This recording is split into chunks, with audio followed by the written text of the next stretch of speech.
Assalamualaikum warahmatullahi wabarakatuh. Perkenalkan, nama saya Nafisatul Zahra. Saya di sini akan mempresentasikan tentang pemikiran ekonomi Islam.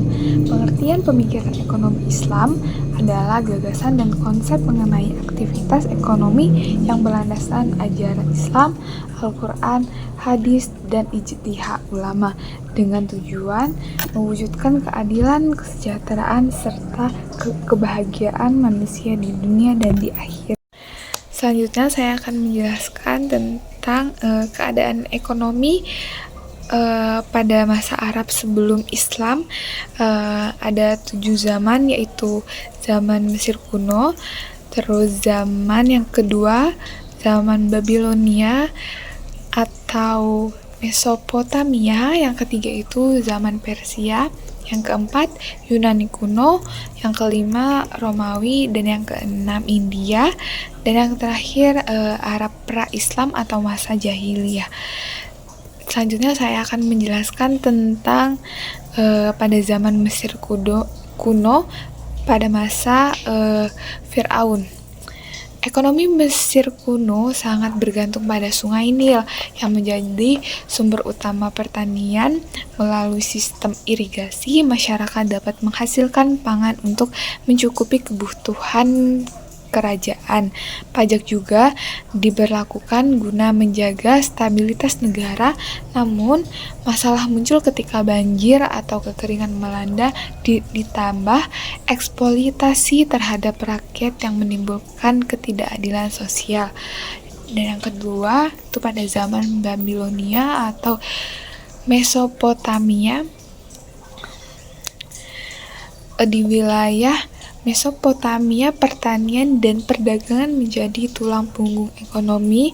Kode Hammurabi menjadi dasar hukum yang mengatur upah, hutang, dan aktivitas ekonomi untuk menciptakan keteraturan. Walau demikian, sistem hukum yang kaku dan adanya kesenjangan sosial antar elit dan rakyat kecil menjadi masalah utama dalam struktur ekonomi. Dan yang ketiga, pada zaman Persia, ekonomi Persia bertumbuh pada pajak, pertanian, dan perdagangan internasional yang luas. Pemikiran Zoroaster turut memengaruhi moral dalam praktik ekonomi dengan menekankan keadilan.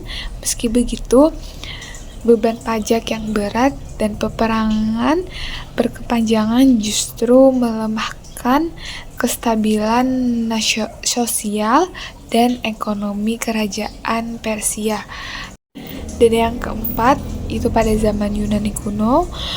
Pada zaman Yunani kuno, filsuf Yunani seperti Plato dan Aristoteles memberikan pengaruh besar dalam pemikiran ekonomi.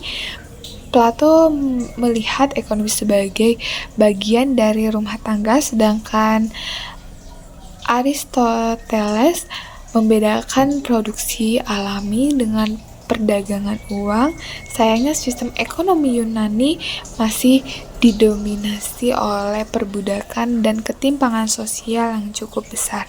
Yang kelima, pada zaman Romawi, ekonomi Romawi berkembang melalui pertanian, perkebunan, dan hukum properti. Tujuan utamanya adalah memperluas wilayah demi meningkatkan kekayaan negara. Namun, eksploitasi budak dalam skala besar serta krisis moral yang melanda menjadi faktor keruntuhan sistem ekonomi mereka. Dan yang keenam, itu India. India itu menganut sistem kasta Hindu. Di India, sistem ekonomi sangat mempengaruhi oleh ajaran Hindu dengan pembagian kasta yang kaku.